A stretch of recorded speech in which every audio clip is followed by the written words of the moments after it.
Hello and welcome to all of you. आप सभी का एक बार फिर MST एकेडमी में स्वागत है। अब मैं हूं निशान कोरी। आज अपन देखेंगे मैथ्स से रिलेटेड कुछ क्वेश्चन, नंबर सिस्टम से रिलेटेड।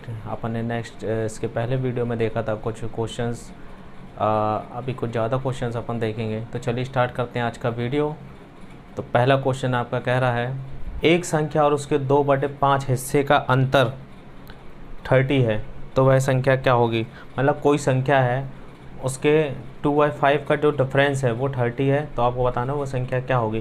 देखिए अभी मैं बहुत इजीली क्वेश्चन करवा रहा हूँ ताकि आप सभी को क्वेश्चन समझने में और करने में दिक्कत ना हो, इसलिए बेसिक्स अपन थोड़े इजी क्वेश्चन ले रहे हैं। उसके बाद अपन एक स्टेप बाय स्टेप सीढ़ी चढ़ते जाएंगे, जिससे कि आपके क्वेश्चन भी टफ होते जाएंगे। तो पहले आप स्टार्ट करिए, इजी बेसिक सीखने की कोशिश करिए, जिससे आपको बहुत प्रैक्टिस करने की ज़रूरत पड़ेगी और बहुत आपको फ़ायदा मिलेगा। तो देखते हैं इसको कैसे करेंगे। क्वेश्चन कह रहा है कि एक संख्या और उसके 2/5, माना हमने संख्या मान ली वो x है, एक संख्या और उसी के 2/5, इसका 2/5 कितना होगा 2x/5, इसी का 2/5 2x/5 का अंतर मतलब होता है डिफरेंस मतलब दोनों का अंतर है ना, तो माइनस साइन आता है। इसका अंतर कितना आपको दे रहा है 30। आप इसको सॉल्व कर लेंगे, यहाँ एलसीएम हो जाएगा 5, ये हो जाएगा 5x, ये हो जाएगा 2x इक्वल टू 30, 2 जाएगा, ये आएगा 3x/5 इक्वल टू 30, ये 3 से ये 10 बार में जाएगा, x इक्वल टू कितना आ जाएगा 50। तो आपका आंसर आएगा 50। आई होप आप सभी को ये सब चीज़ समझ में आई होगी। बहुत ईजिली रहते हैं, इतना आपको स्टेप नहीं बढ़ाना, ये मैं आपको बताने के लिए इतना स्टेप बाय स्टेप आपको बता रहा हूँ, लेकिन ये सब अपन शॉर्ट ट्रिक से करेंगे। मैं आपको आगे शॉर्ट ट्रिक्स बताऊँगा, क्योंकि अभी आप स्टेप बाय स्टेप करना सीखिए, शॉर्ट ट्रिक ऑटोमेटिक आप सभी लोगों को बन जाएगी। नेक्स्ट क्वेश्चन कह रहा है, एक संख्या के 58% और 39% का डिफरेंस 247 है, तो उस संख्या का 62% आपको निकालना है। तो एक संख्या का 58%, हम मान लेते हैं वो संख्या क्या है, x है, 58% और 39% का जो डिफरेंस है वो कितना है 247 है। आप यहाँ से सॉल्व कर लीजिए, 58 में 39 गया, ये हो जाएगा 19% इक्वल टू 247। तो x 19/100, परसेंटेज की जगह 100 आ जाएगा, इक्वल टू 247। 9 ये 13 बार में आपका चला जाएगा, तो x इक्वल टू कितना जाएगा आपका 1300। लेकिन ये आंसर नहीं, ये बोल रहा है कि उस संख्या का कितना परसेंट आपसे पूछा है, 62% कितना होगा। तो 1300 का 62% इक्वल टू कितना आ जाएगा, 2 से 1 कट जाएगा, ये आपका आंसर आ जाएगा 806। देखिए बहुत इजी होता है ये सब चीज़ें सॉल्व करना। आपको जैसा क्वेश्चन बोल रहा है वैसा आपको सिर्फ लिखते जाना है।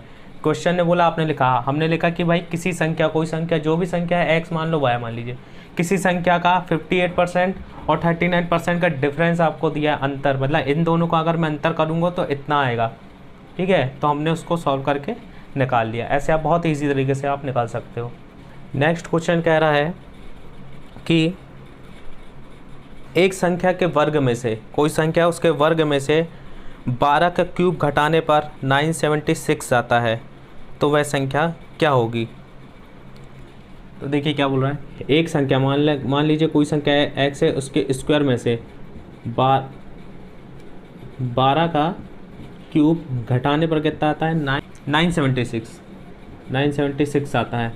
आप इसको सॉल्व कर लीजिए, x स्क्वायर माइनस 12 का cube 1728 equal to 976, x equal ये यहाँ पे चले आएगा तो कितना हो जाएगा, ये प्लस हो जाएगा, 976 प्लस 728, तो x इक्वल टू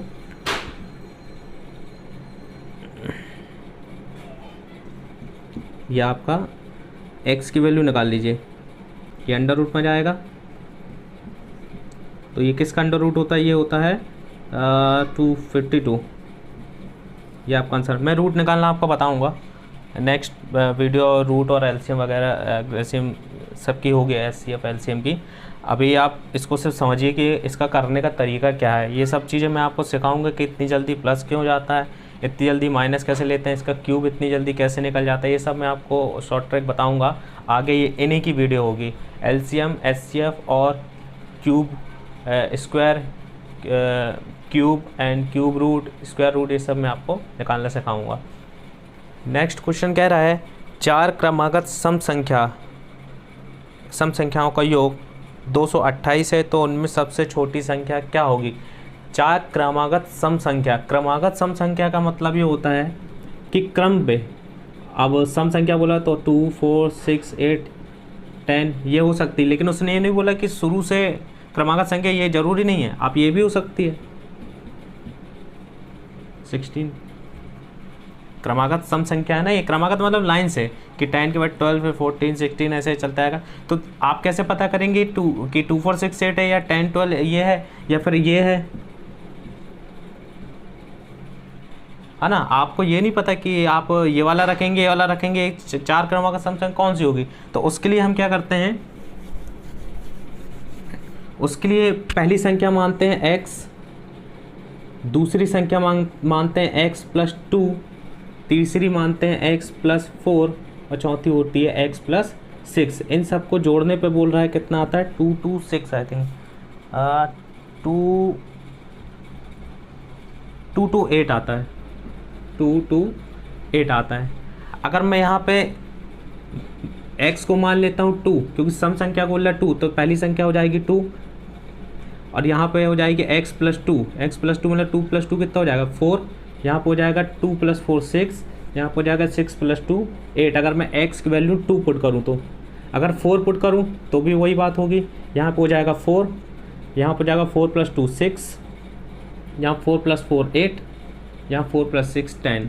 तो ये को आप यहाँ पे x की वैल्यू कोई भी सम संख्या, कोई भी इवन संख्या अगर पुट करेंगे तो जो सीरीज़ बनेगी वो सम संख्या की ही बनेगी। इसलिए अपन ने x plus 2 x plus 4 x plus 6 लिया है, जिससे कि सम संख्या क्रमागत सम संख्या की सीरीज़ बन जाए, जो कि क्वेश्चन में उसने बोला है कि 4 क्रमागत सम संख्या। इसलिए हमने x प्लस 2 x प्लस 4, क्योंकि x की वैल्यू हमको सम ही पुट करनी पड़ेगी, मतलब इवन संख्या कोई भी लेनी पड़ेगी, चाहे 2 लीजिए चाहे 4 लीजिए, कोई भी चीज़ ले सकते हैं आप। ठीक है, अब देखिए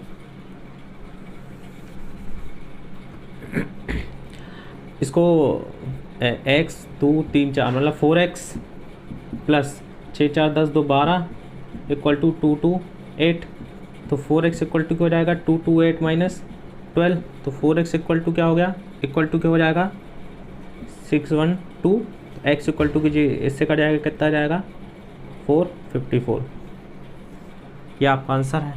नेक्स्ट क्वेश्चन बोल रहा है दो संख्याओं का योगफल 10 है, मतलब सम 10 है, और उनका गुणनफल 20 है, मतलब प्रोडक्ट जो है उनका 20 है। तो आपको बताना उन दोनों संख्याओं के व्युत्क्रमों का योगफल कितना। व्युत्क्रम मतलब इन्वर्स, है ना। देखिए मान लीजिए दो संख्या है, पहली x है दूसरी y है ना। बोल रहा है इनका इन्वर्स निकालना है। व्युत्क्रम का मतलब होता है 1/x 1/y की वैल्यू ने आपको इनके व्युत्क्रमों का योगफल ये आपको पूछ रहा है। ठीक है, व्युत्क्रम मतलब इसका इन्वर्स होता है। तो बोल रहा है पहली संख्या x है दूसरी संख्या y है, दोनों के संख्याओं का योग, ये बोल रहा है x plus y equal to 10 दिया है, और बोल रहा है x into y equal to 20 है। ये इनका प्रोडक्ट है, ये उनका सम है, ये आपको दिया है। आपको इसको इन फॉर्म में बनाना है, तो मैं क्या करूँगा, ये इक्वेशन 1 ले लूँगा और इक्वेशन 2 मान लूँगा इसको। अगर मैं फ्रैक्शन के इसमें बनाना है, फॉर्म में बनाना है, तो हम क्या करेंगे, इन दोनों को डिवाइड कर देते हैं। इक्वेशन 1 में 2 को डिवाइड कर दीजिए, तो ये हो जाएगा x plus y upon x y equal to 10/20। इसको जब आप सॉल्व करेंगे तो 1/x plus 1/y equal to कितना जाएगा 1/2। ये आपका आंसर है। आई होप आप सभी को समझ में आ रहा होगा। बहुत इजी क्वेश्चन है ये, इसमें कोई ज़्यादा आपको टेंशन लेने की ज़रूरत नहीं है। और इन्जॉय करिए यार, क्या उदास बैठे रहना, इन्जॉय करिए। नेक्स्ट क्वेश्चन बोल रहा है कपड़े के एक रील से 120 सेंटीमीटर के 32 शर्ट पीस काटे जा सकते हैं। इन शर्ट पीसों को काटने के बाद 80 सेंटीमीटर कपड़ा बच जाता है। तो आपको बताना उस रील में कितने मीटर कपड़ा था। तो क्वेश्चन बोल रहा है कि 120 सेंटीमीटर के 32 पीस काटे जाते हैं, मतलब 120 सेंटीमीटर के 32 पीस काटेंगे तो टोटल लंबाई इतनी हो जाएगी। हमने निकाल लिया ये कि 120 के 32 पीस काटे जाएंगे। उसके बाद ये बोल रहा है कि इन शार्ट पीसों को काटने के बाद 80 सेंटीमीटर कपड़ा आपका बच जाता है। ये 80 सेंटीमीटर बच गया तो टोटल यहाँ हमारे पास कपड़ा आ गया, टोटल लेंथ आ गई, है ना। आप इस इंटू करेंगे तो अगर इंटू करेंगे इसको तो आएगा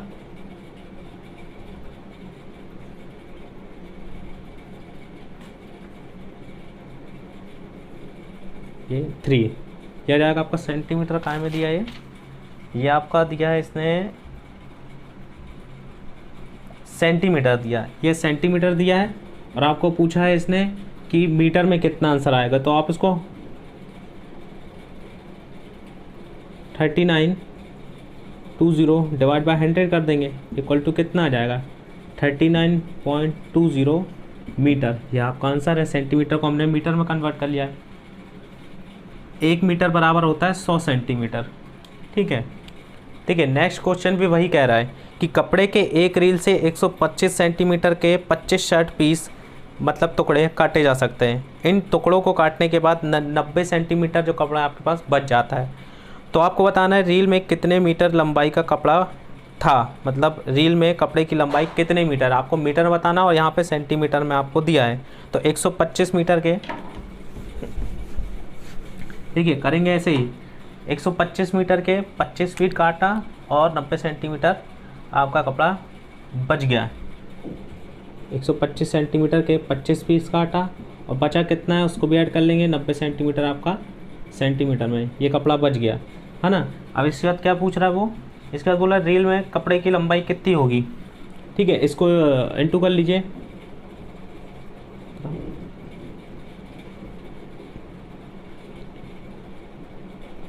तो 32 ये आपका सेंटीमीटर में आ गया। इसको 100 से डिवाइड कर दी तो आपका ये मीटर में चेंज हो जाएगा, 32.15 मीटर, ये आपका आंसर हो जाएगा।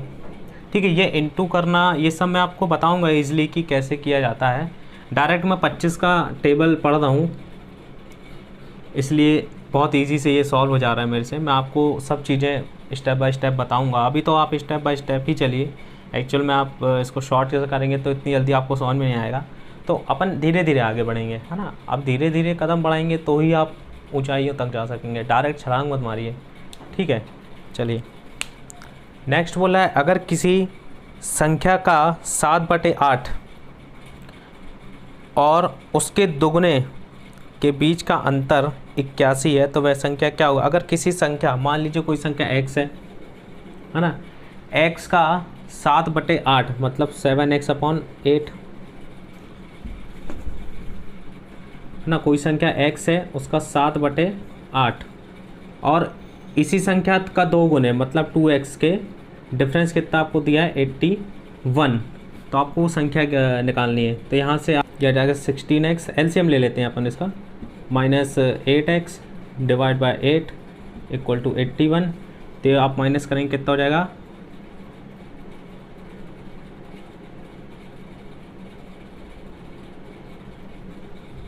सॉरी ये 7 हो जाएगा, 7x तो हो जाएगा 9x/8 इक्वल टू 81। यहाँ इंटू हो जाएगा तो 9x इक्वल टू 81 इंटू 8, है ना, डिवाइड बाय 9 कर देता हूँ मैं, यहाँ 9 यहाँ से हट जाएगा तो 9 9 × 81 तो x इक्वल टू कितना आ गया 72। ये आपका आंसर है। बहुत इजी रहता है ये सब चीज़ें करना, आपको एक क्वेश्चन मिलेंगे पेपर में। नेक्स्ट क्वेश्चन बोल रहा है कि किसी कक्षा के प्रत्येक बेंच पर 4 विद्यार्थी बैठाए जाएं तो 4 बेंचें खाली रह जाती हैं। कहने मतलब अगर 4 विद्यार्थियों को मैं बैठाऊंगा तो 4 बेंचें खाली रह जाएंगी। फिर उसके बाद बोल रहा है यदि प्रत्येक पर 3 को बैठाऊंगा तो 4 विद्यार्थियों को खड़ा रहना पड़ेगा। तो आपको बताना है कि कक्षा में कुल कितने विद्यार्थी हैं। पहली कंडीशन में क्या बोल रहा है कि अगर 4 व्यक्ति, फर्स्ट कंडीशन जो है इसकी, है ना, फर्स्ट कंडीशन क्या बोल रहा है कि अगर मान लीजिए विद्यार्थियों की संख्या x, उसमें अगर 4 व्यक्ति बैठाए जाएं तो 4 व्यक्तियों को खड़े रहना पड़ता है।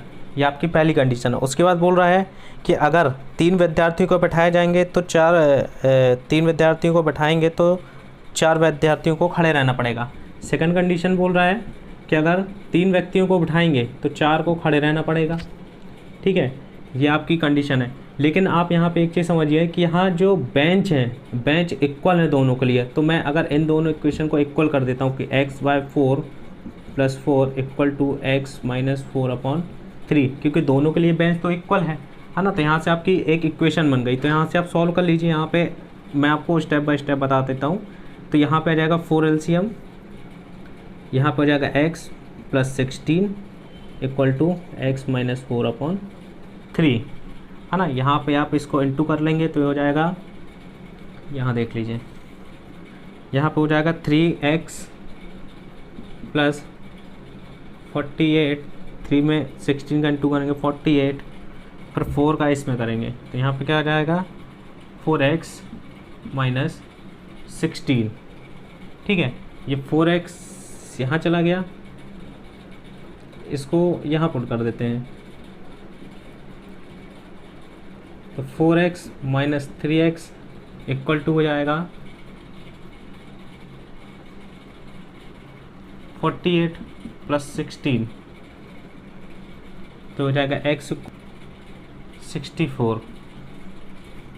नेक्स्ट क्वेश्चन कह रहा है कि 45 मिनट एक दिन का कितना हिस्सा होगा।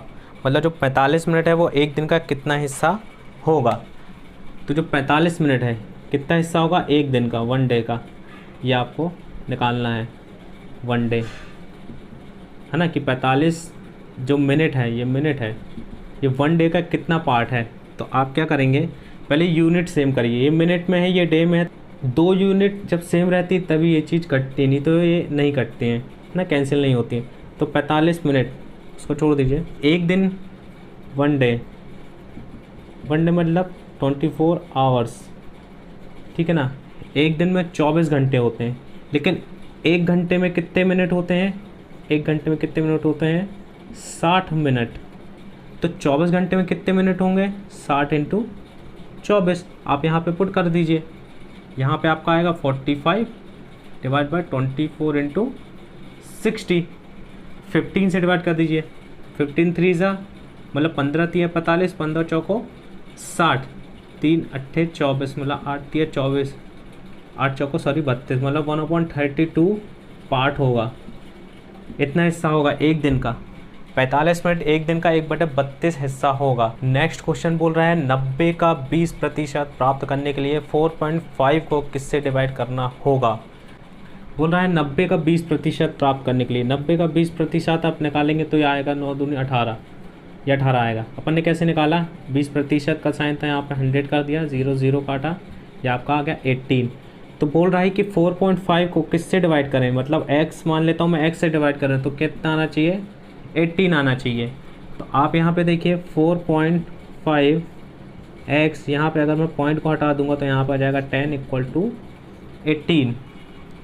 ठीक है, आप यहाँ से काट दीजिए, 5 दूनी 10, 5 9 45, 9 एकम 9, 9 दूनी 18। तो आपको क्या बचा, यहाँ पे बचा 1/2 x = 2। मतलब यहाँ पे आपको बचा 1 =